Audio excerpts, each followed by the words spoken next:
Alrighty, everybody, we're going to go ahead and get started. So thank you, first off, everybody, for coming out to see us today and listen to this presentation. We're going to start off with a little bit of this kind of base background information that some of you may have seen, but for those who haven't seen it, this is for you. Wanted to go over the ADWR employees that we have in attendance today. We have myself, Casey Allman. I am the AMA Establishment Supervisor. We have Madison Moreno, our AMA Establishment Coordinator. Francesca Flingster, our AMA Data Specialist. Brandon Thalman over there at the sign-in table, he is a data specialist as well. Anthony Pirano is our Deputy Counsel. Natalie Mast is the AMA Director. Douglas McAaron, he is our communications person. Yeah, sorry. And then Cindy Isaacs is our intern here as well.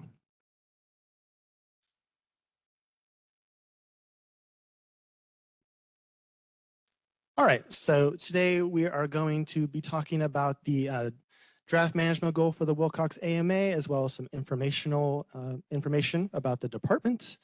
Then we're going to go into AMA components and requirements and regulatory requirements. After that, we'll do a question and answer session where you can come up to the lectern and give us any questions or comments you may have. We ask that you hold those until the end of the presentation. And then after that, we will close around 4:30, and then we will begin our application workshop, where Brandon Thalman will be presenting how applications can be filled out, and we'll be here to answer your questions. Just as a reminder, today's content and any answers to questions are provided for informational purposes only and for ADWR to receive public feedback. This meeting is not intended to provide any kind of comprehensive guidance or legal advice. So if you have any specific legal questions, definitely reach out to an attorney of your own.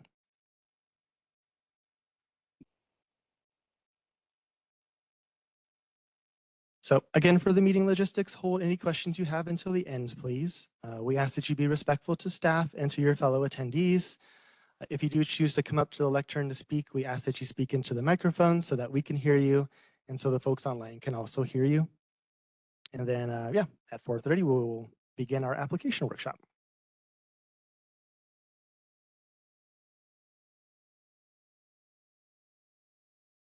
All right, so to start out, we're going to talk about the Groundwater Management Act of 1980. That is what created the Arizona Department of Water Resources. It created new regulations statewide for the use of groundwater, and a majority of those were AMAs, so active management areas, and INAs, which are irrigation non-expansion areas. So it created the first AMAs and INAs, and it also authorizes the establishment of new AMAs by director decision as well. So this slide details regulations statewide and kind of how they break down in terms of the structure of them. So statewide, even if you're not in an AMA or an INA, the registration of all wells is required with the department. Adequate water supply and community water systems documentation. In an AMA, the requirements are a little bit more stringent, so the expansion of irrigated acres is prohibited. And you're required to measure and report your water usage yearly to the department. And then after that, we have the AMA, which includes all those regulations that I had just listed, plus a requirement of assured water supply. There are management goals, plans, and conservation programs.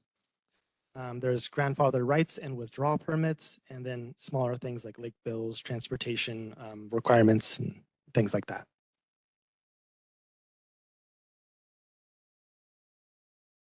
So here you see a map of the existing active management areas and irrigation non-expansion areas in the state.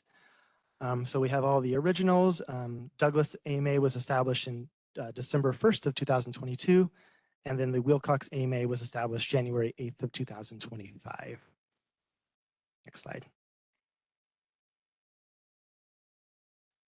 Here we see a map of the Willcox active management area. It is the first subsequent AMA established by director decision. It is located in both Cochise County and Graham County. Yep. Go ahead and go to the next slide. So what is an active management area? So there's a few important definitions here to really pay attention to. So a lot of the questions that we get from folks when they give us a call, if they receive like a notice in the mail from us about the AMA designation is, am I allowed to still have a garden in my yard? Am I still allowed to, have water in my house? The answer to that is yes. Irrigation to the department is application of water to 2 or more acres of land to produce plants or parts of plants for sale or human consumption or for livestock. If that is something that you're doing, you're going to want to apply for a grandfather right. So that is a right to withdraw and use groundwater based on lawful withdrawals and use of groundwater prior to the designation of the active management area. I'll go over the time period for that here in a second.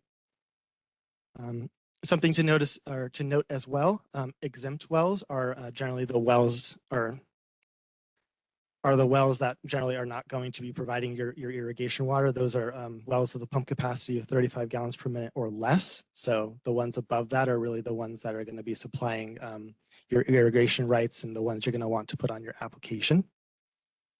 And then when we ask for your just general historic water use, if you have that information, we want that to be in acre feet. So an acre foot for your context is 851 gallons of water.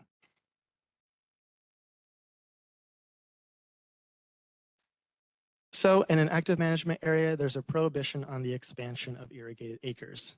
What that means is once the proceedings to consider establishing an AMA were initiated on October 23rd, 2024, there was a prohibition put into place on irrigation of any acres not legally irrigated within the 5 years preceding that date. So the range you're looking for your grandfather right applications is between October 23rd, 2019 to October 23rd, 2024.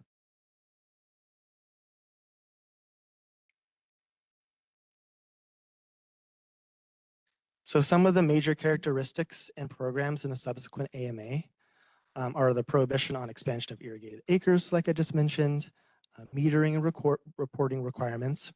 There are no withdrawal fees. Those are not authorized by statute. There is a management goal and a management plan. Well impact analysis are required for new non-exempt wells to be drilled. And grandfathered rights and withdrawal authorities. You can find those applications on our website. And then we have also brought quite a few paper copies here today for the application workshop after this. Slide, please.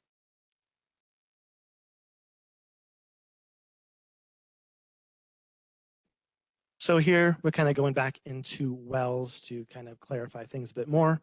So an exempt well has a pump capacity of 35 gallons per minute or less and uses less than 10 acre feet per year for non-irrigation use. So say your house or a small garden. And it's not used to irrigate 2 or more acres. The big thing for that is that well still needs to be registered with the department, and any kind of well changes or modifications need to be logged with our wells department as well. So if you decide to put a larger pump capacity on your well, that would put it into the non-exempt area if it's above that 35 gallons per minute. So exempt wells are also exempt from the requirement to gain a grandfather right or withdrawal authority, and the requirement to measure and report, and the conservation requirements in the management plan.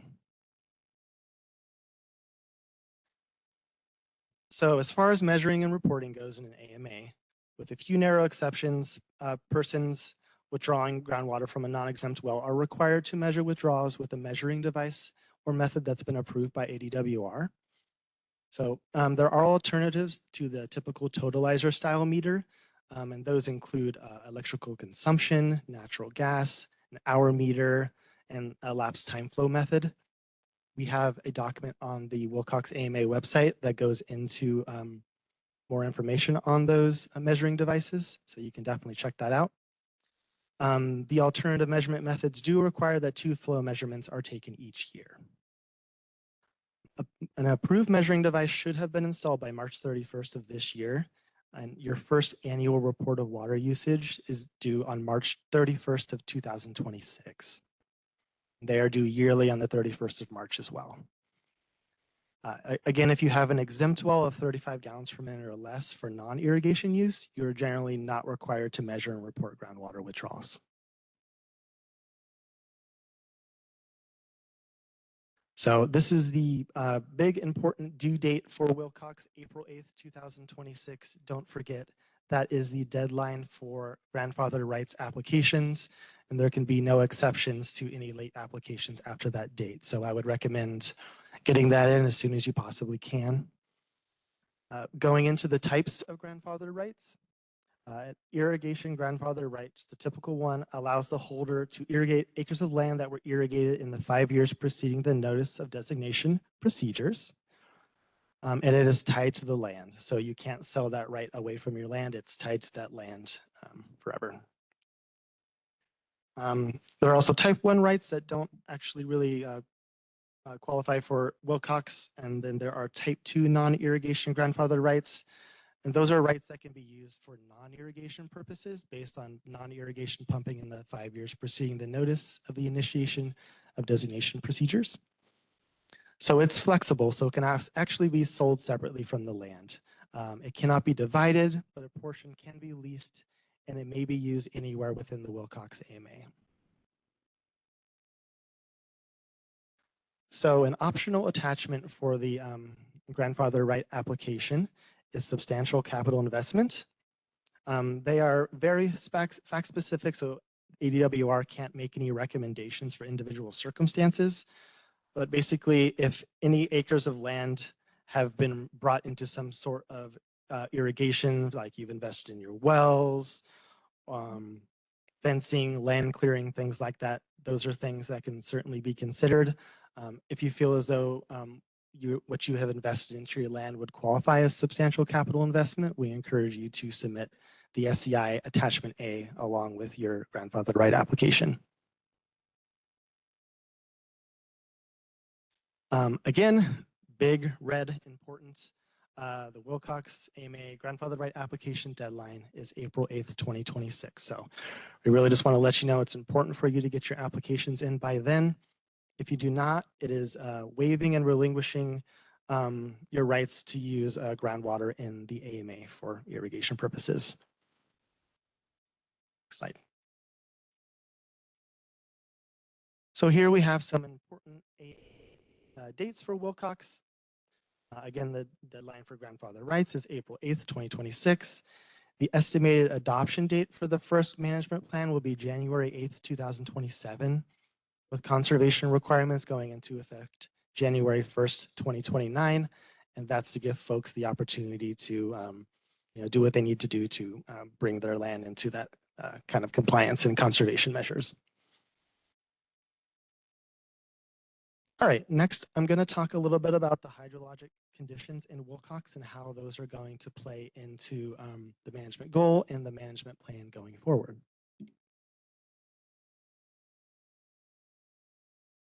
So wells are continuing to go dry in the Willcox Basin. Since ADWR started monitoring wells, 71 have gone dry, including 29 in just the last 10 years. Subsidence, so the land literally going down beneath us, is as much as 11.5 feet in some areas within the Willcox AMA, and the rate of subsidence is increasing. There's been an increase from 1.2 inches per year in 1996 to 2.8 inches per year in 2023. And what's causing that? It's groundwater withdrawal. It's causing the land to fissure, and there are nearly 50 miles of earth fissures in the basin as of 2023, according to the Arizona Geological Survey. This is causing damage to roads, fencing, and other private property such as homes. More information on the hydrologic conditions can be found on the Willcox AMA webpage.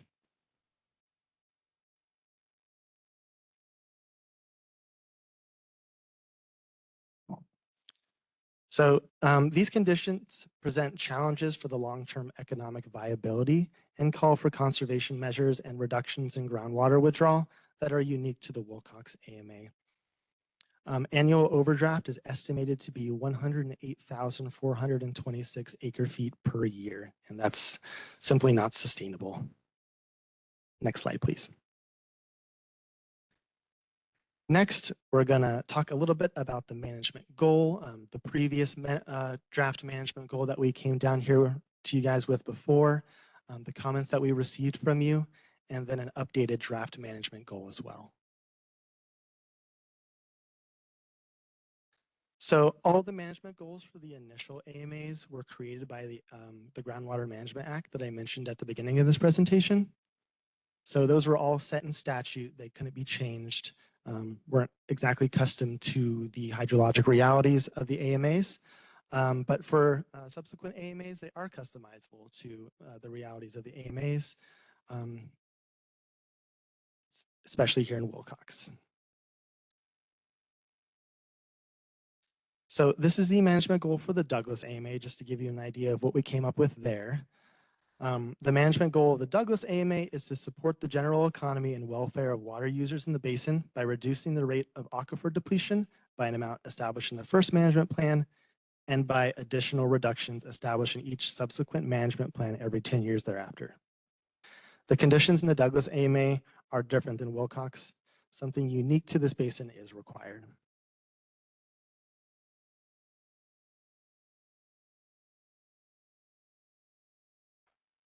So how will the management goal be adopted? The ADWR director will propose a management goal for the AMA and the number of years in which the goal is to be achieved. ADWR has taken comments into consideration that were submitted to the department after our last meeting in January. So here is the previous management goal before comments were taken in to support the economic growth, reduce the future rate of subsidence, and extend the life of the aquifer by reducing the groundwater overdraft in the basin by as much as feasible in the first 15-year management period and at each 10-year management period thereafter. In the next slide, we're going to go over what we heard from you regarding this goal. Comments on the draft management goal were collected from January 22nd to January 31st, 2025. The main comments we received included these suggestions. So fast-acting conservation measures to bring the aquifer into balance, creating an economy based on sustainability. Economic growth needs clarification. The word feasible needs clarification. A sliding scale for users and the required efficiency, with larger users conserving more, and to safeguard smaller farmers and the agricultural economy. So the new draft goal that we came up with, taking those comments into consideration, is to support the long-term viability of the regional economy, mitigate land subsidence, and extend the life of the aquifer by reducing groundwater overdraft by at least 50% by 2075. The hydrologic realities in the Willcox AMA call for a management goal that is ambitious in scope to help push towards a more secure future. This means meaningful reductions in water use.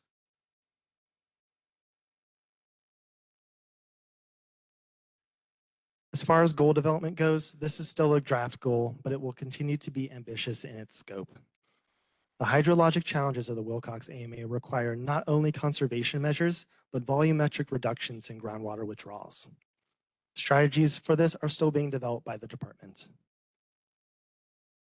Continued stakeholder engagement from you is vital. I encourage all of you to attend those. I'm now going to hand over the presentation to Madison Moreno, our AMA Establishment Coordinator, who primarily the management plan to explain more about the Willcox management plan. And I do ask that you still hold your comments until she's finished. Thank you. Hello, everyone. My name is Madison Moreno, and I am the AMA Establishments Coordinator. A little bit of the history of the management plans for the initial AMAs, the Douglas AMA, and the process for the development of the Willcox AMA First Management Plan.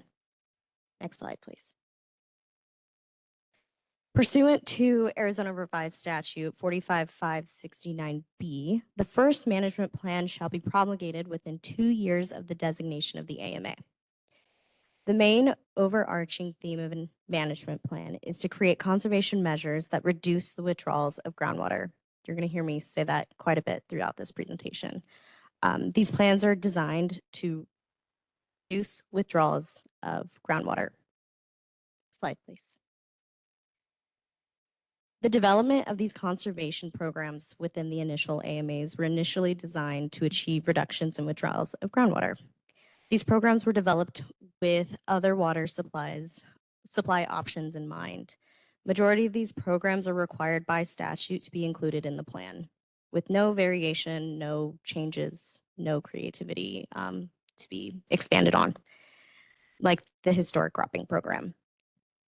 Honestly, no one has ever opted into that program in the history of that program in its entire existence.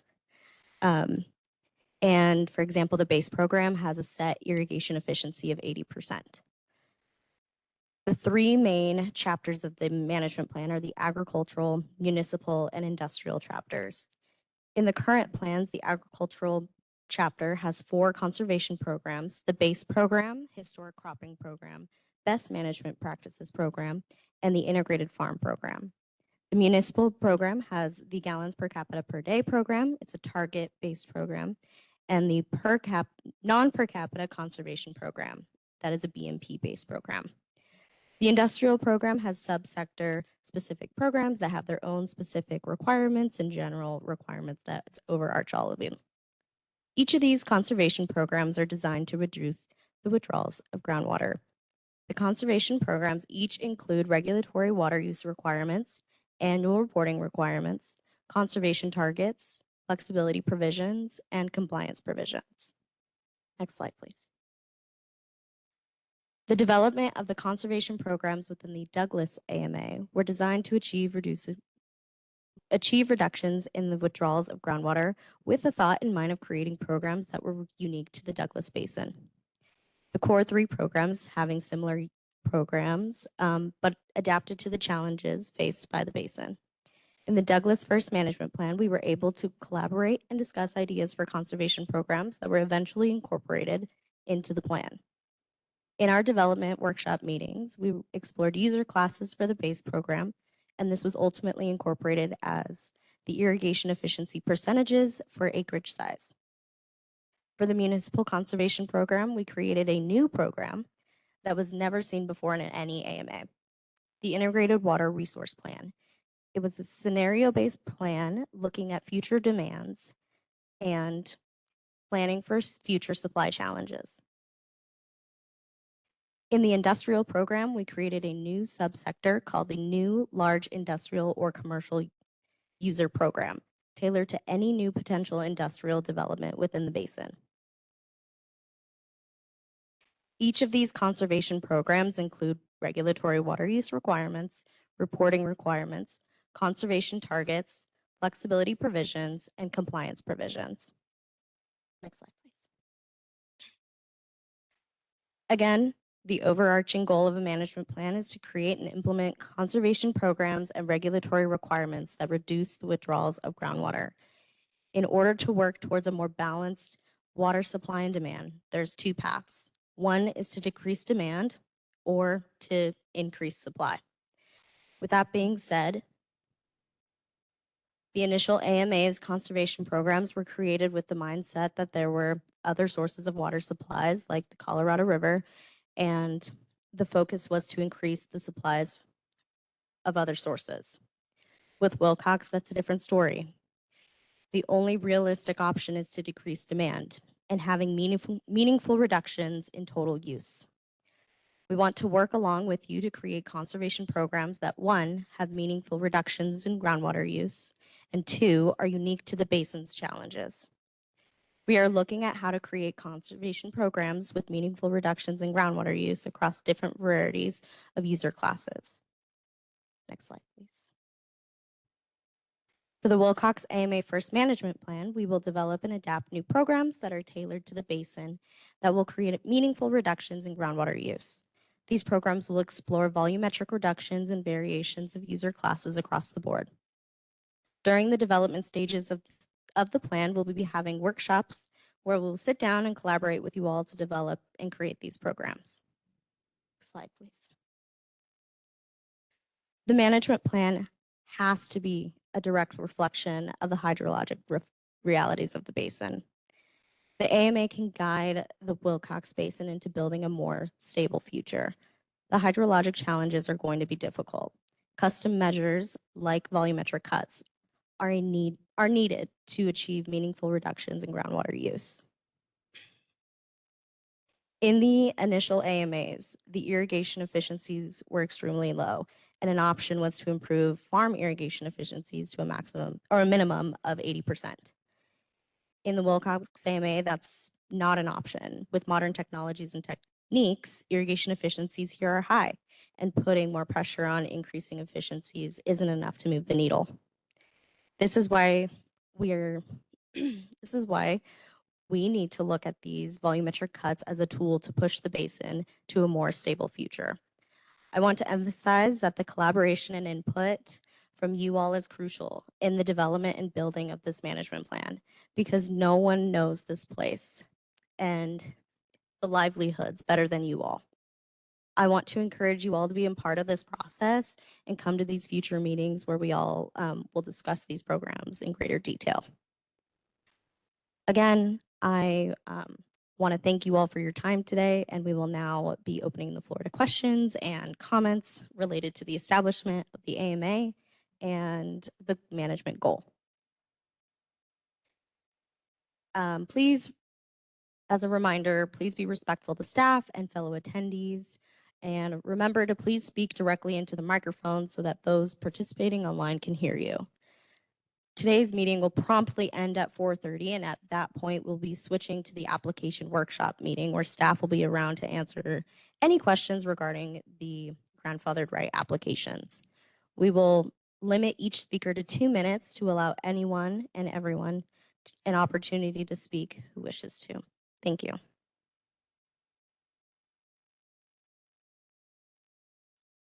Go for it.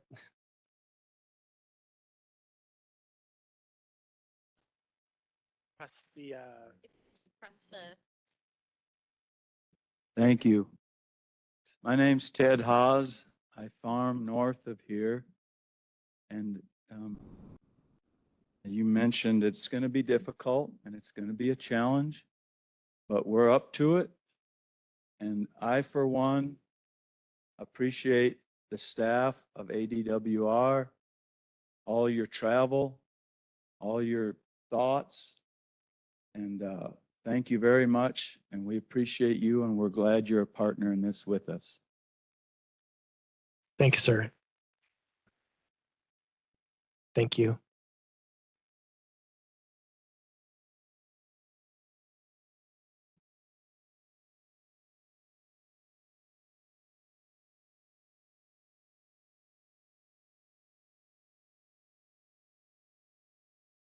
I went ahead and got up. I thought I'd let a few speak, but looked like there weren't. I'm Ed Curry, and most of you know me. Serving on the Governor's Water Council for a year and a half now. I concur with Mr. Haas. Thank you for all your efforts. You've all done a lot. It's a struggle. It's a challenge. There's two ways to do this. We cut back and we augment through mountain water areas to recharge. The present number is that we're overdrafting 75% and we're recharging at 25%. If we get up the recharge and we can lower the overdraft, I don't know exactly how much total is being pumped, but for the 100,000 acres in production here now, 1 acre foot would put us at safe yield like that. Now, most of us aren't ready to take that kind of cut, so I'm not saying we're ready to do that, but we certainly need to aim toward it.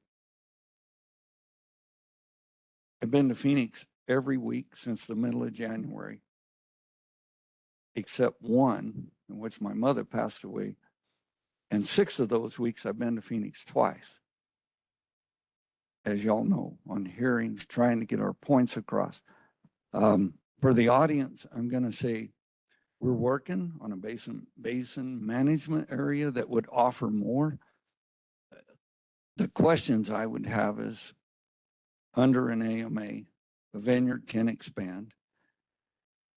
And our vineyards and orchards expected to take the 50% cut over that many years.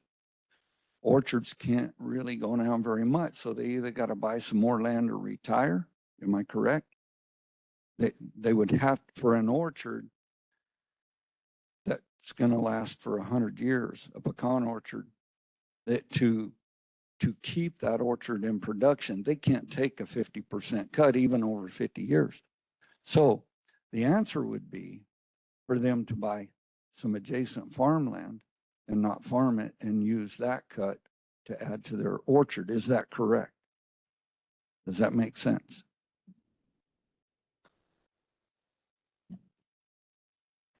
So the way that these irrigation grandfathered rights work, the legally irrigable land, they would have allotments based off of the management plan calculation, which would be created in the management plan rather than the legally irrigable lands of the certificate of the IGFR.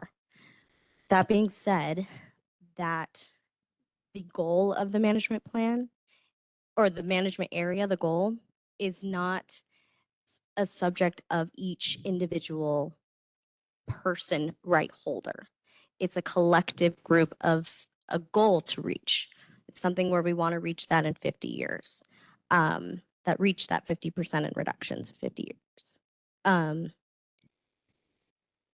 With the allotment based calculation and how we're going to come up with that calculation, a good start to look at is in the management plans that we have already, and see how that's calculated based off of the acreage, based off of irrigation efficiency, and based off of consumptive use of the plant.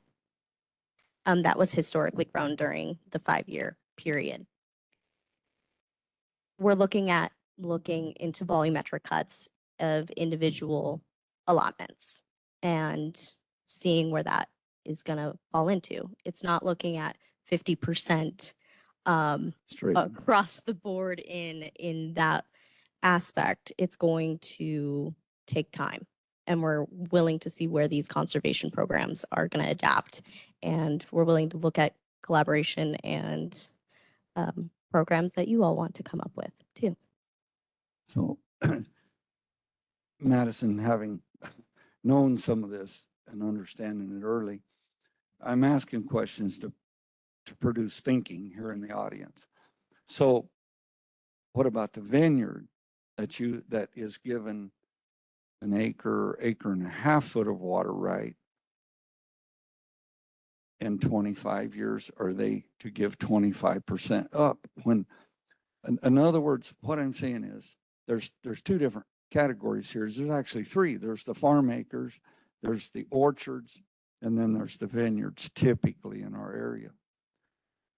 Where we go with this, what I'm trying to say is if we could pass a basin management bill, of which we've all been working on, the governors gave one, the Republicans have gave one.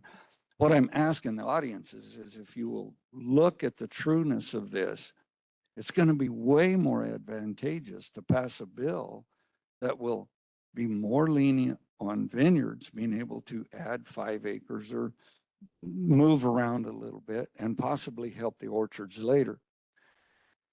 I'm with Mr. Haas. At the end of the day, if I will accept this. It's fine. I'm cutting 70% right now on my farm. As you guys know, I got a low water use crops. But for the average person, how do we balance this? And we've had some hefty discussions at both the Senate and the House on how we go about this. What I'm asking the folks that are here is to get involved and pay attention and recognize that we need that, and that we'll take it. We'll do it. But it sure would be more advantageous if we had a little more flexibility and a little better management practices. I think you'll hear most of us in general agriculture support this. You're not going to hear a lot of fight here because we recognize our water's going down. Even a lot of the bigger users, they're not complaining about this. They recognize this needs to be done. All I'm here to say is if everybody would look really hard at some legislation before this session ends. And if we have to go into a special session with Governor Hobbs, let's push it to go into special session. And let's see what we can do with the basin management area. Thank you, guys. Thank you.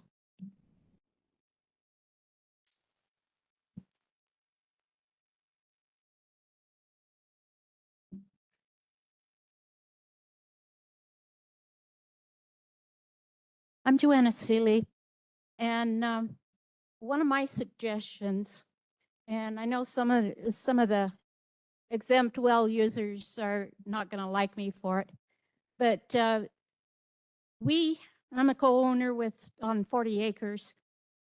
We have an exempt well, and we don't know exactly how to measure, or I don't anyway, exactly how to measure for the 2-acre allotment that I have, acre feet. So I'm suggesting that even the exempt wells get metered so that we all know what we're using, because there are some people out there who are going to fudge and take more than what they need. And, you know, we're trying to do we've got trees dying on the place because we're afraid of using the water. And so we want to have our fair share, but we want everybody to have the fair share. Thank you for your comment.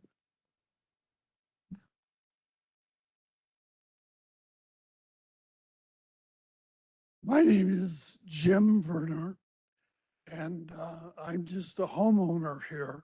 I retired here. I'm a native of Arizona, but I worked as an agronomist around the world, and I specialized in arid agriculture. And I think people need to understand that the reason it has been possible to have such dramatic lowering of our aquifer is because the quality of the water is excellent. It has no sodium or very little sodium.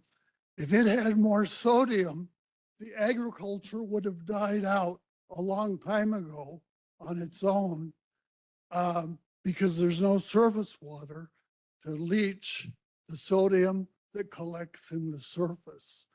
And so if we don't do something dramatic to stop the depletion so far ahead of use, it's just going to continue, because the farmers will take advantage of the low sodium water until their wells go dry or they make deeper wells.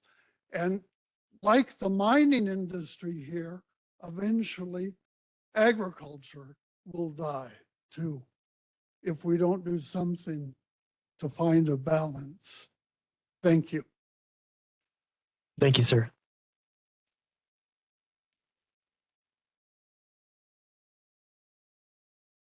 Good afternoon. My name is Sonia Gasho, and I'm the Vice President of the Cochise County Farm and Livestock Bureau. None of us in this room are saying that we don't have an issue and we need to change some of the ways that we manage our water. However, when I read your first draft goal, and then I read the second draft goal, nowhere in those comments, which was only open for a week, I missed it. Now, my bad, but if I didn't see it, and I've been like Mr. Curry, very up to date on these issues, how many other people missed that with it only being open a week? So that's a problem. But secondly, more importantly, in those comments, there was no mention of a number. It was clarify this, what does that one mean? And then all of a sudden, in this second draft, we have 50%. And in all of the conversations that I've been involved in, everyone has clearly said, we need to reduce our water use, but you can't put us out of business while we work towards that. And everyone has clearly said 50% is far too much. and it doesn't give us that flexibility to implement new technologies. And that 8% that you mentioned as initial AMAs being too low, the problem is everyone hears 50% and the average person goes, yes, that makes sense. But if you're growing a crop and you are using technologies, sometimes you are as efficient as you possibly can be until those new technologies come along. So we have to leave room for that. And all of the initial AMAs had a goal of safe yield, as you posted on the screen. Not one of them has met it yet in 45 years. So to then impose on Willcox 50%, somewhat arbitrarily from the conversations I've been involved in, is not okay. We need a different draft goal. And I want to know where that number just suddenly came from when the initial goal and all of the comments that you highlighted did not have that number included. I think we need to have a goal that is somewhat ambiguous simply because the Groundwater Users Advisory Council and the local involvement, as you've been touting already this morning, are the ones who need to come up with those numbers. How fast, how long? Not the director just from the get-go. That's my comments. My second is a question. When is the GUAC going to be open for nominations?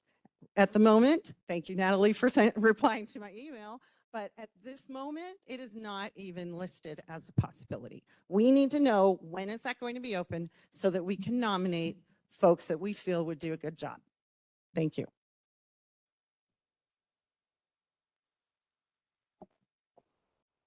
Thank you for your comments. The governor's office is responsible for the GUAC applications, but I will definitely reach out to them and see how that's going.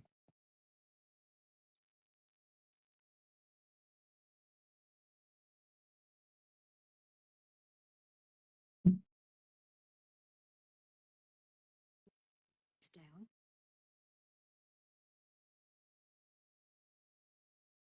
Good afternoon.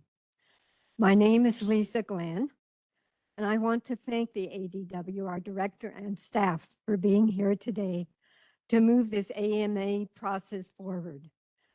I think at this point that we are all aware of the deep concern for our basin groundwater, and we realize that we cannot continue to pump the amount of water we have been pumping, putting our basin into an 110,000 acre feet a year.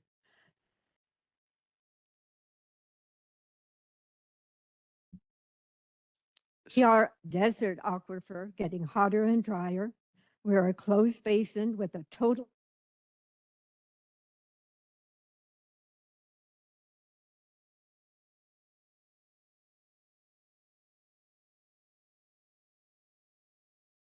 You might want to click it to see if the button turns green. Okay, cool. You're good.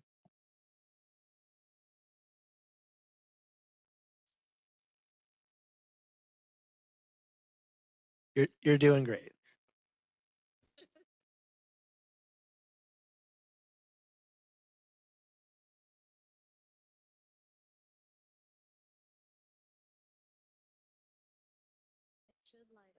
there. Oh, all right. I am so sorry. May I start again? Sure. Thank you. I think at this point that we are all aware of the deep concern for our basin groundwater, and we realize that we cannot continue to pump the amount of water that we've been pumping, putting our basin into overdraft of 110,000 acre feet a year, 36 billion gallons of water. This is unsustainable. We are a desert aquifer. We're getting hotter and drier.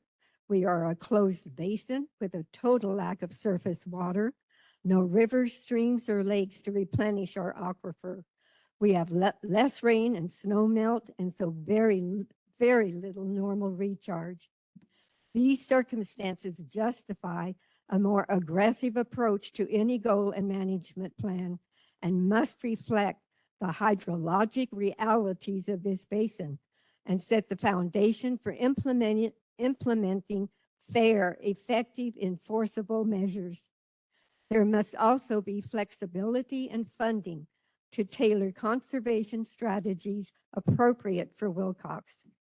To reduce our groundwater overdraft, we must have the data to show just how much we are pumping and by whom, as well as the amount to draw down to be sustainable. We will need volume reduction targets year by year to reach an overdraft reduction goal of at least 50% as soon as possible. This goal would reduce the overdraft by 55,000 acre feet a year, saving 18 billion gallons of water. And just so you know, that is $4 billion, 4 billion gallons of water less than was pumped by one entity in 2022. Conservation is always a plus, but there is a difference between conservation and efficiency-based drawdown, which will not by itself prevent the aquifer depletion at the rate we are pumping. I believe that all of us who live in this basin want to find a plan that will conserve our groundwater for the generations to come. But we also realize that to accomplish that before it's no longer feasible, those who are pumping vast amounts of water from the aquifer are the ones who must draw down the most. Thank you for your time. Thank you. For being.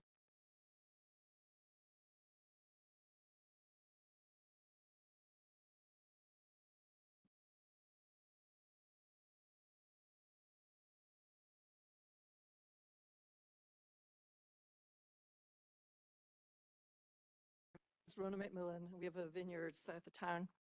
To follow up on the goal, we were ones that submitted comments after the meeting last time, so I'm really was happy to see that you took comments into account.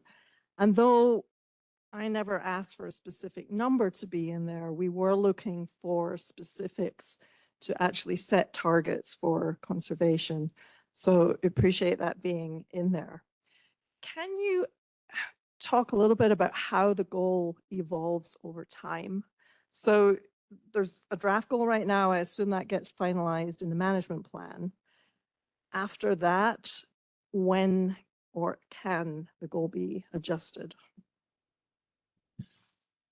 So as the draft goal stands right now, it's a goal for the next 50 years. So it would be kind of a management goal that would, correct me if I'm wrong, but would apply across each 10-year management period. So it would be that overarching goal for the next 50 years, and each management plan would slowly ramp up conservation requirements. And but can that be adjusted? So second 10-year management plan, can you adjust the goal? Do you know the answer to that, Anthony? It's not something that has been done before. I'm honestly not too sure, but I can get back to you. We have your name written down, so I can get back to you. And second, just a comment to follow up from Ed. The legislation that's being worked on right now provides far more flexibility and far more opportunities for small farmers. So again, like Ed, I would encourage people to be looking at that and to be supporting that. Thank you. Thank you.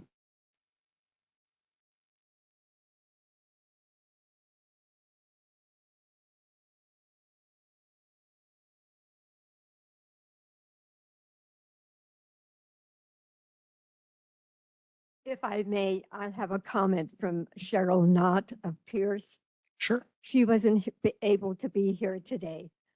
Agriculture is in the Willcox Basin is notable for the presence of a few massive operators who are having an outsized negative impact on our aquifer. For this reason, the Willcox AMA goal must require groundwater conservation measures that align with the scale of use.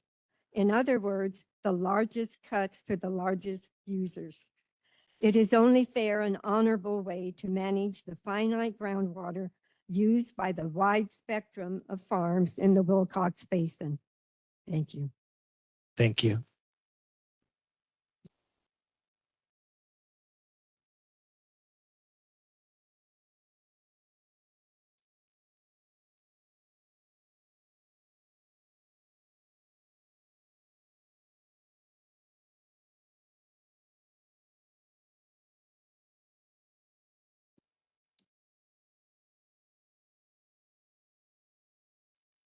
Can you hear me okay?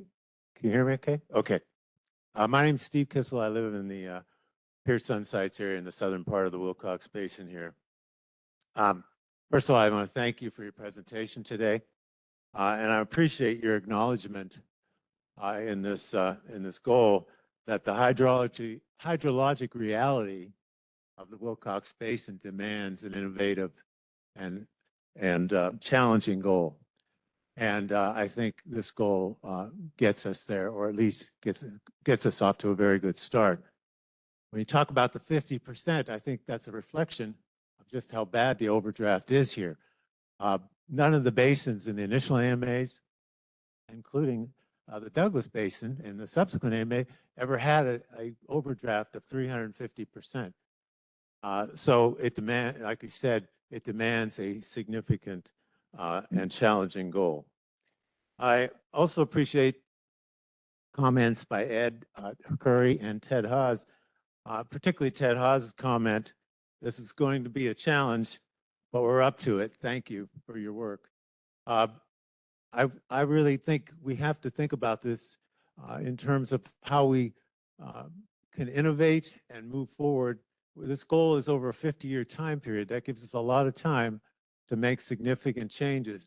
The way the goal is stated, it also would allow for recharge, although I think the options for recharge are relatively minimal, but that it does allow that to be factored into the 50% reduction, as well as the potentially increases in precipitation if that should occur. So I think that gives good flexibility in that regard. I also appreciate ADWR's willingness in looking at subsequent AMAs in terms of how you have approached the management plans. I think there is clearly a need. We're in a different time, a different, 45 years ago now, the Groundwater Management Act was passed and the initial AMAs were established. A lot has changed. I'm glad to see some of your flexibility in building the management plan in a way that allows us to address the significant issues we have here and have some flexibility, particularly and if I understood you right, flexibility in terms of how those reductions are applied over time may be variable depending on different types of users and so forth. So I encourage you to continue down that path. I will just say 50 years is a long time. I venture to say nobody in this room will be around when we reach the 50 years. But I got to tell you, if we don't start today, if we're not aggressive today, the folks 50 years from now will look back and say, what the heck were those folks doing back in 2025 if they set a really weak goal and it put us on a path of continued depletion. And people are already experiencing significant consequences with dry wells, wells drying up, subsidence damaging property and public infrastructure. And it will only get worse. And I got to remind you, as we get to this, we're still going to have a significant overdraft in 50 years. And subsidence is going to continue. We're going to continue to have those challenges. And we're going to continue to have a lot of wells going dry because the water will continue to go down because we will still be a significant overdraft. So I know the goal could have been much more aggressive if we really were moving towards something closer to a balance. I won't use the word safe yield, but something closer to a balance. But 50% gets us a big chunk of where we need to go. And I think the folks that are here, if this building will be around in 50 years, but are here in front of you talking about the 5th management plan for this, will be able to say, thank you to those folks in 2025 who created this significant goal and it got us to a much better place than we would have been otherwise. Thank you. Thank you.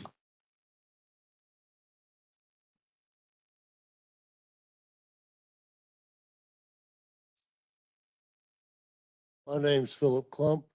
Write this down. 520-253-. 0742. For the last 2 years, I've been saying I would offer my ranch as a recharge, and not one word about recharge. You guys haven't showed up for 2 years to even think about starting a recharge program. I got the best recharge in the whole valley, in my yard. But nobody shows up because nobody gives a damn about the water recharge. They worry about sucking the water out, but not putting the water back in it. Bye. Thank you.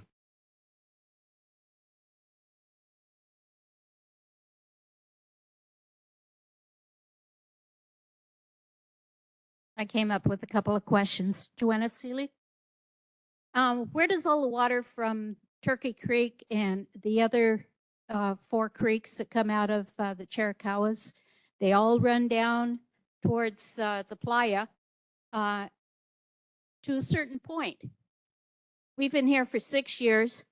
We've only seen flooding from those 4 creeks 3 times. So they stop someplace and they go underground. So just wondering where that goes. And then the other thing, with the AMA in place, will this eliminate any new mining coming into the area? Thank you. And thank you for coming.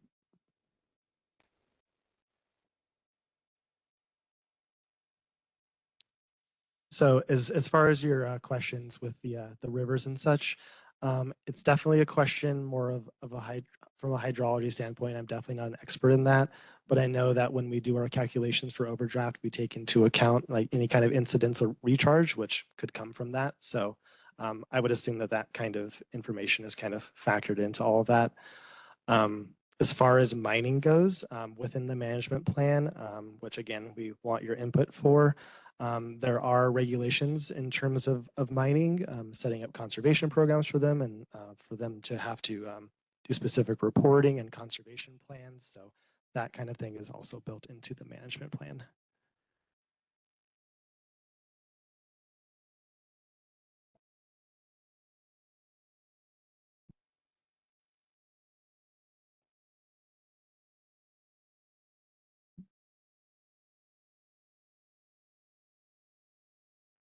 Good afternoon, Caleb Loschke, Water Conservation Specialist and City Manager for the City of Willcox.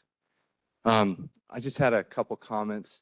The first is there any funding that ever accompanies an AMA? So in the initial AMAs, there are withdrawal fees that people have to pay when they do their annual reports. Within subsequent AMAs, there are no withdrawal fees that are paid. So generally, there's not any programs that are provided by the department. Okay. And the reason I just mentioned that is Willcox and the surrounding area. I mean, half the city is a colonia. A large part of our population lives below the federal poverty limit.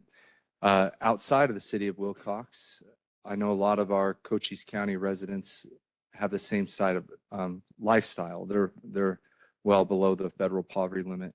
And so those are concerns because anytime we're trying to save water, conserve water, it puts significant strain. And I think without significant investment from the state, it becomes difficult not only for our residents, but our farmers to do those types of things. In earlier meetings, we had a working group that represented different parts of our population. And one of the resounding things that we heard even from small farms was, we don't have grant writers. We don't have individuals to go after these funds. And so if there's any way that ADWR, the director, could work with the state and say, yeah, with this management plan, we need some sort of funding, that would help the small farmers out.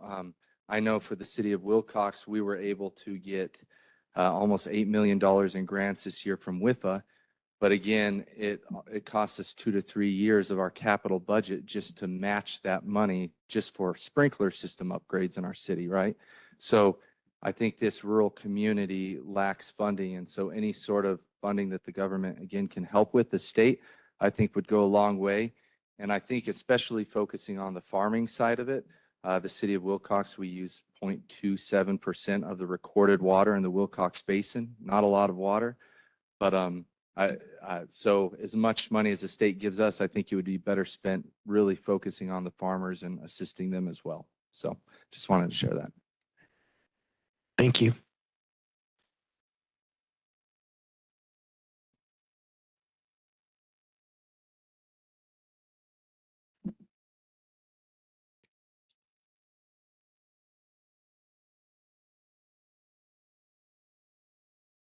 Hello, my name's Ed Bell. I'm in the Pierce Sunsites area, and I just have a question about, does this legislation have anything to do with power plant water usage? So in the AMA, it's kind of the same as mines. There are specific conservation requirements that'll be written into the management plan for power plants. That they'll have to submit like a conservation plan to the department, and there's specific measures that they have to take to reduce the amount of water that they use. So the power plant's going to have to reduce water usage as well. So that's in a non-irrigation use, yeah.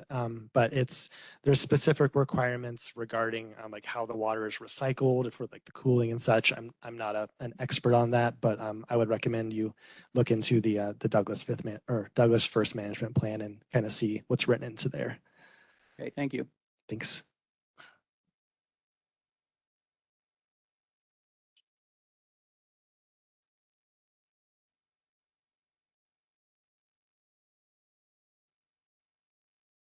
Good afternoon. Mr. Curry had a very good point, and I've been sitting here contemplating it, and I think it begs a question.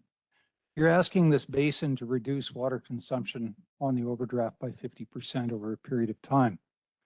However, as Mr. Curry stated, there are different crops in this valley that have different water needs, some more efficient than others.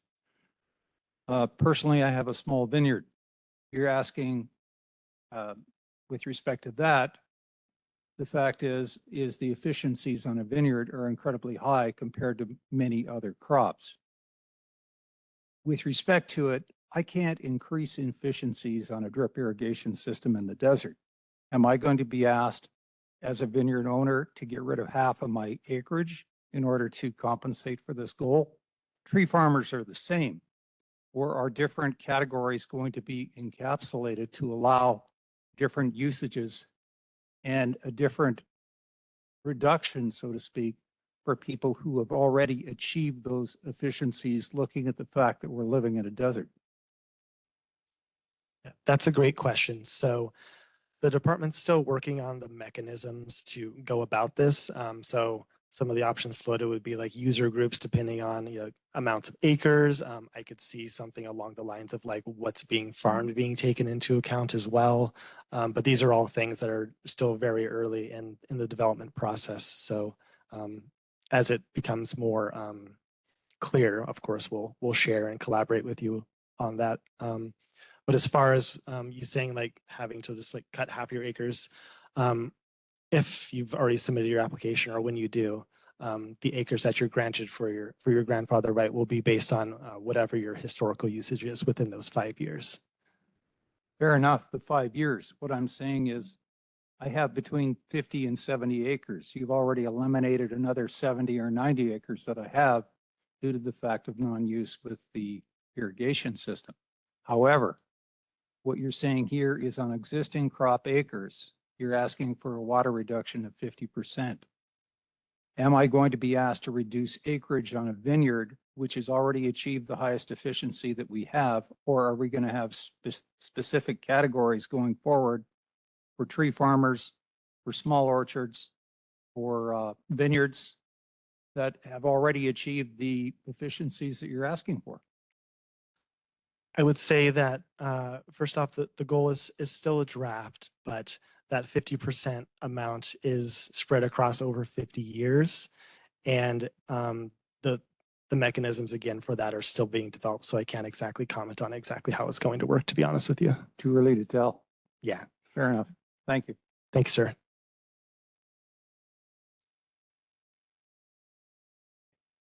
Brian Gilson, there you go. Thank you.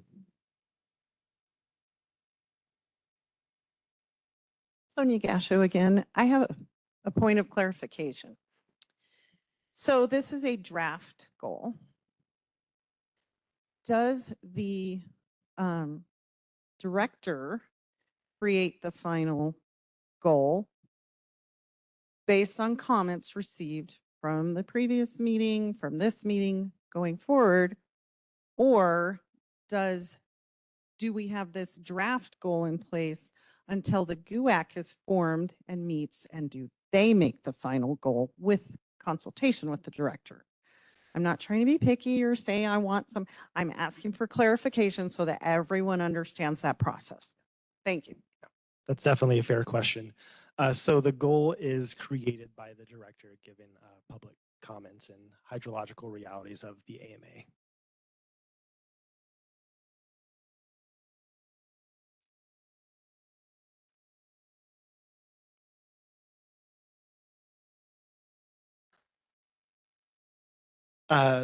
So there is a collaborative process. So when the GUAC is created, that input is definitely taken into consideration.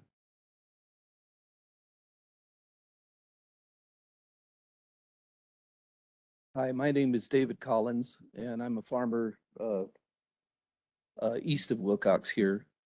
One thing that hasn't been brought up in any of the meetings that I've attended is that here in Willcox, we have probably the most expensive water in the state. So we're pumping from deep wells, lower yields than some of the areas like even over in San Simon where they have large volumes of water that they can pump. It is deep, but they have more volume. So over the years, we have all, as farmers here, enacted conservation measures. All of my pivots, my center pivots, have drop hoses. We use low pressure nozzles. According to the Conservation Service, I'm around a 90% efficiency of water use on my farm already. So along with the question that the last gentleman asked, obviously I won't be able to continue. I've got a 10% window theoretically. If I have the same crops and we improve to where I'm using my water 100% efficiently over the next few years or next 10 years, which would take that first 10% into account. If we're going to divide the 10%, every 10 years we knock off another 10%, which would be 50% in 50 years. I don't know what I don't think there's technology that's going to come about like that. So I just wanted to point that out. We have been practicing conservation measures here, actually out of necessity because of the expense of our water. And in the past, the expense of the water as the water gets deeper has run people off. They've gone broke. It happened in the 80s. This place was like a ghost town. And it may happen again. And so the economics have always played a role in water use here in this valley. So I just wanted to point those things out. Thank you. So one thing I do want to kind of stress here is that the 50% cut to overdraft it's throughout the entire basin. So it's not necessarily 50% cut to like everyone's farms or anything like that. It's kind of across the basin, taken into account. However, we're planning on doing this. So user groups, things like that. So just so you know. Thanks. Hi, my name is John Hewler. I'm the president of A&P Ranch. I'm the second generation. We raise almonds and pistachios. Here in Arizona, we do pistachios, pecans. We have a number of different co-op people that are involved in this area. And I wanted to clarify something that I saw a little bit earlier. There was a cutoff for number of acre feet that would be grandfathered in. What was that number? Are you talking about like acres of land or? You just had it up here. It was the cutoff number for number of acre feet used. It was 10. Oh, that's for non-irrigation use. Non-irrigation use. Correct. Yeah. So like using Can you an give me an example of that? so like an exempt like domestic well, for example. So something you use for your house and like a small garden in front of your house, something like that. Oh, never. Oh, sorry. I misspoke. So there's no acre foot limit on domestic or stock watering. It's any use that's not irrigation. And That's an absolutely massive number. I don't know if you guys realize that. That's twice as much as a pecan orchard uses. Twice. Yeah. Why would you do that? that is in statute. The definition of irrigation is in statute in ARS 45-402, as is non-irrigation use, and non-irrigation use is strictly defined as any use that is not irrigation, and that is only relegated to exempt wells. A non-irrigation use coming from a non-exempt well in excess of that 10 acre feet would be required to abide by whatever conservation requirements are baked into the management plan. Wow. Okay. Next one. If I look at the program that you set out,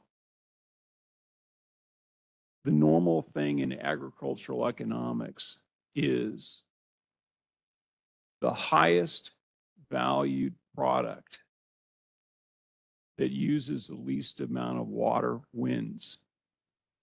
They end up buying everybody else out. I've seen it my whole life. Are you going to be having a program where you can have certain growers buy agricultural land and fallow it for credit? So that's definitely something that can be brought up in future management plan workshops. That's not something that's in the works right now, but if you'd like to show up to our future meetings on that, we'd be happy to consider that. What typically happens is the smaller growers cannot economically viably take cuts below a certain point. It becomes economically insecure. They cannot do that. In the pecan world, pistachio world are vastly different. And it mainly deals with when you harvest what that crop has to be processed right then. Pecans don't. They can be stuck for almost an indefinite period of time as long as it's cold. Pistachios, in 24 hours, you've completely ruined the crop for the year. So when we go back and we look at the economic viability of any crop, grapes, when they hit that BRICS number, they have to come off right then. If you have a small vineyard and you don't have the labor, you don't have the harvest equipment, you don't have anything else because you're not big enough to afford it, you're done. That's economic viability. The one thing that I would look at here more than anything else, you don't have a path yet to be able to economically achieve the number that you want for a 50% reduction. Until you have the capacity for a small grower, large grower, whoever it is, to be able to make a sale or a purchase of something and retire that water, we're never going to get there. You'll just basically put everybody else out of business. That's my point. I stand by it. Thank you. Thank you, sir.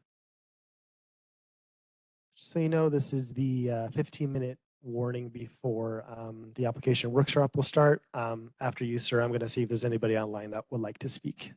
Perfect. My name is Mark Borelli. I'm actually a rancher in Graham County. My question isn't pointed or accusatory in any means. It's more really educational for me. I've heard multiple times from multiple individuals the success rate of other AMAs in the state over time.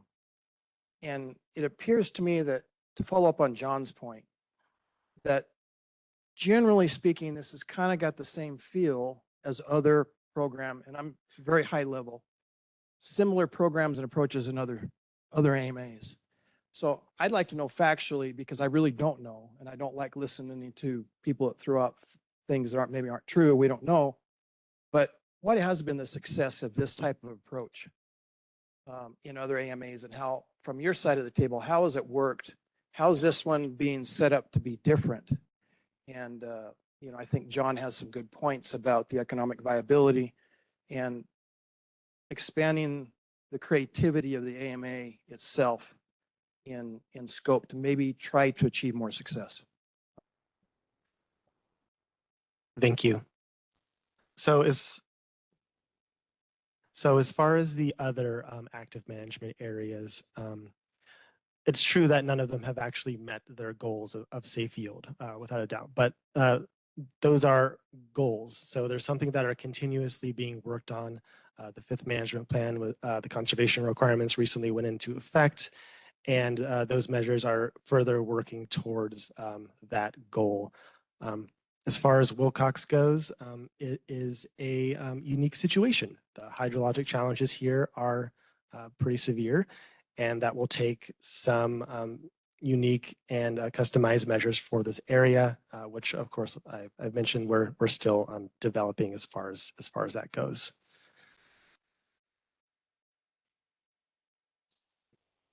Is there anybody online that wants to speak up?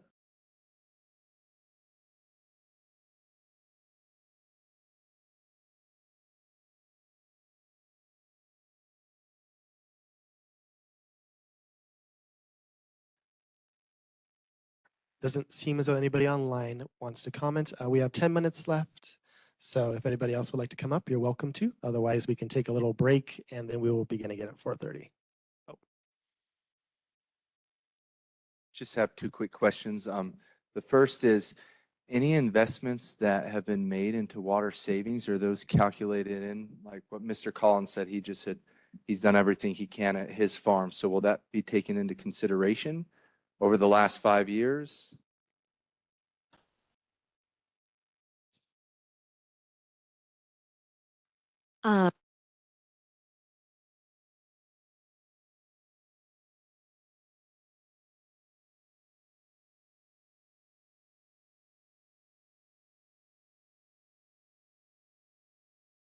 There we go. Okay. Sorry, it took a second. So is the question into any like economic? Yeah, so say that he was using 10 acre feet of water and through his own initiative, he reduced it down to 5, and that was done over the last 2 years. So are you going to base it off of what he was using before so that there's automatically a water savings for him, or are you going to look at what he's using now? So it's kind of a little bit of a difference. So we'll take for the irrigable acres, that'll be the footprint of what can be irrigated in the future based off of what was irrigated in that 5-year period. For the allotment, which is calculated in the management plan and would be developed, then with certain components, we look at a irrigation efficiency percentage, which is taken as a management tool, not an actual reality of what the farm is as irrigation efficiency. We look at a consumptive use number of the crop that was historically grown in that time period. So it's a specific number based, so it's an acre foot per acre number based off of the certain crop type. And we also prorate that based off of how much, if there was double cropping, how many different crops were grown at that property.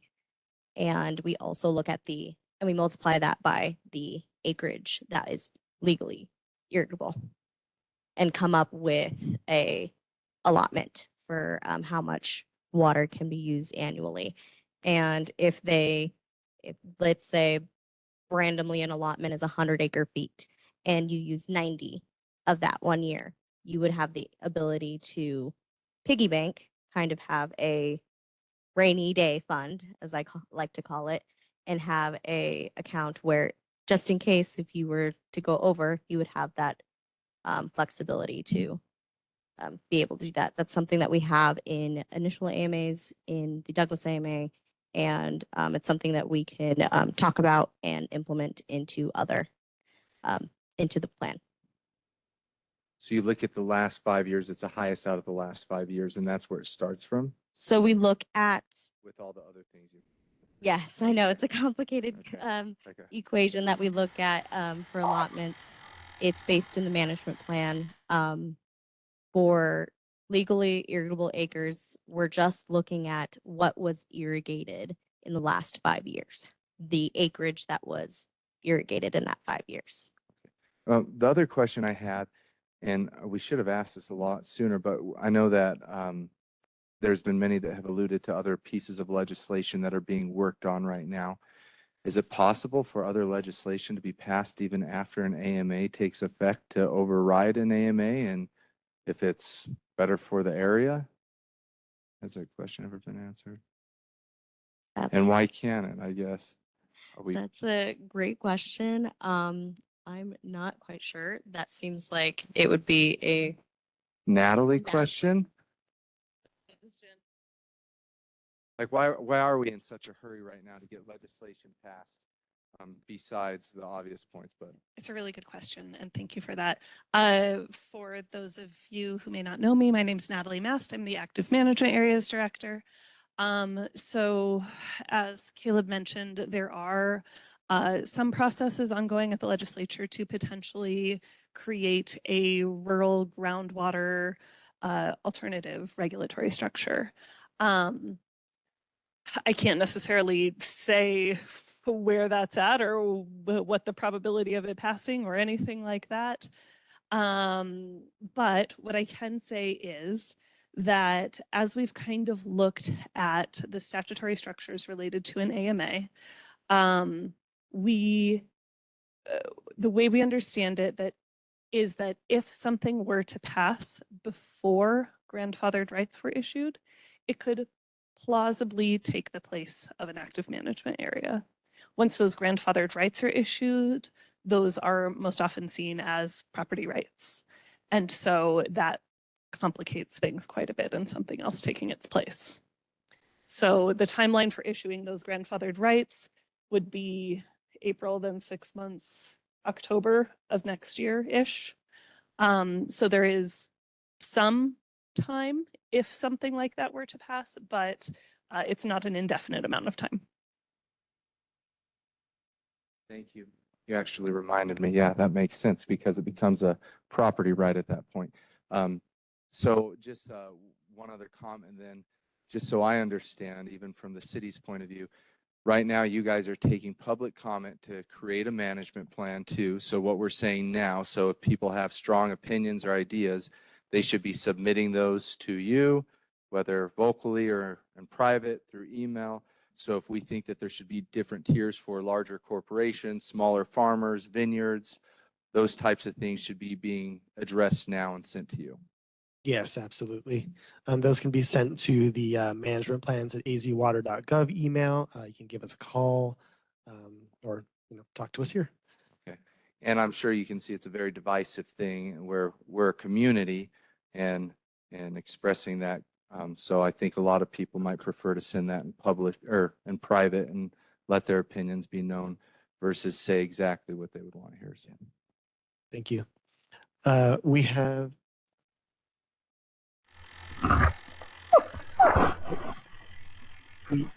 we did have a question online and then we had to move to the application workshop, but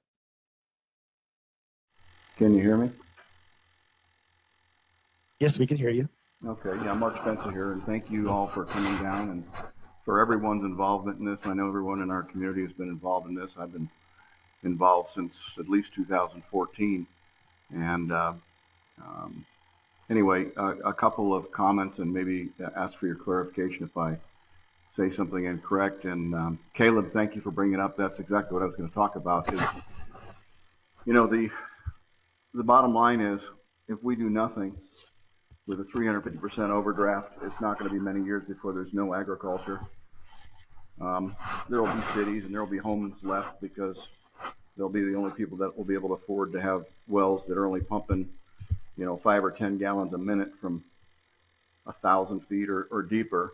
I agree with the last gentleman that spoke before. I think president of one of the tree growers, that inevitably, if left to its own, the crop that can afford the water the most will be the crop that dominates, putting almost every other farm out of business, including the vineyards. It'll probably be nut trees. And so we do have to do something, and barring anything else, the AMA is the only thing we have. It's the only tool we have.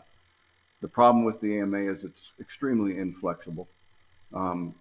Water, you cannot retire under the current Title 45, as far as I understand it. You cannot retire land adjacent to your land that is not part of your farm and then allot those rights to your irrigation needs. That is a flexibility that needs to be in how we handle this moving forward. That is a flexibility that is included in current bills in front of the legislature. Unfortunately, there's two bills. There's SB 1425 and there's that was matched by House Bill 2714. I'm saying this so people can write this down and go study it. And then SB 1520. Unfortunately, SB 1425 didn't see the light of day in the Natural Resources Committee in either the Senate or the House, as they never do. SB 1520 is another bill that is still being worked on, and they're trying to marry these two bills together. These bills are important because they do bring flexibility that the AMA doesn't have. One is portable groundwater rights. For example, if the vineyard fellow that spoke earlier wanted to expand his vineyard down the road, he could purchase those water rights he needs from another farmer who's going to fallow or lease him their water rights. That's not possible under the AMA. The other thing, and I don't know which bill is, but the other thing that an AMA would benefit from, as mentioned earlier, there's no funding. You know, a withdrawal fee is not beyond reason. Our ranchers graze their cattle on public lands and they pay a grazing fee. Like it or not, groundwater is public property. It's not private property, it's public property. Arizona Supreme Court decided that decades ago. When it's brought to the surface and it's now on your property, then it becomes private property. But while it's in the ground, it's public property. If we're going to use public property for private gain, we should pay for it. It's that simple. It's reasonable. It's rational. And it doesn't have to be a lot. I've talked with other farmers in the community, and you know, $5 to $10 an acre foot would produce millions of dollars in revenue that could go to fund our recharge projects, maybe even fund the fallowing of some ground. Who knows? It's not tens of millions of dollars, but it's millions of dollars. That's not part of the AMA. It's not part of at least a subsequent AMA. So there's some shortfalls of this, and if folks would speak up to the legislators, maybe we can get some of this fixed before those rights. And I would say anything granted by a legislature is not a right, it's a privilege. And what the legislature gives you, the legislature can take away. So they call them rights, but if they're granted by a legislature, they're not, they're privileges. But nevertheless, they will be seen most likely moving forward as rights. And then we're kind of stuck with what we got. So this is the year to try to get something done. Everybody should be talking to their legislators and trying to encourage a compromise between Senate Bill 1425 and Senate Bill 1520. If you want anything better than an AMA, it's got to be done this year. Thank you for your time and listening to me. To say thank you to everybody that spoke up.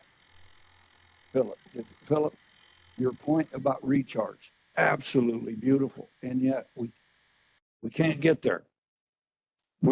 I wanted to thank you for talking about recharge and offering your ranch. And somehow Gil Griffin has done some bills, and yet this keeps falling on deaf ears that you guys are willing. And there's ways to do this that will help. And so I appreciate it. David Collins, you made a great point. We've already cut. And the historical history of this thing is about the most unfair deal for those of us that have tried to save water. Now we're going to get penalized. And those that have used the most water get rewarded. Think about this. And for my Farm Bureau friend, Sonia, you guys got to come to the table with us. You're fighting us. No, you're not. You're not there. Bull crap. You throw poison pills and everything. We need to come together and be real. And I don't mean to be rough on you, but I came here to tell the truth. I'm up there. I know what's happening. And we got to come together. We can't keep, as somebody said, this thing's very divisive, and it is.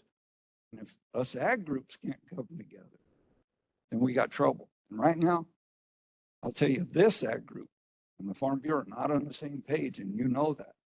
Come together. Let's talk. Let's figure it out. Thank you.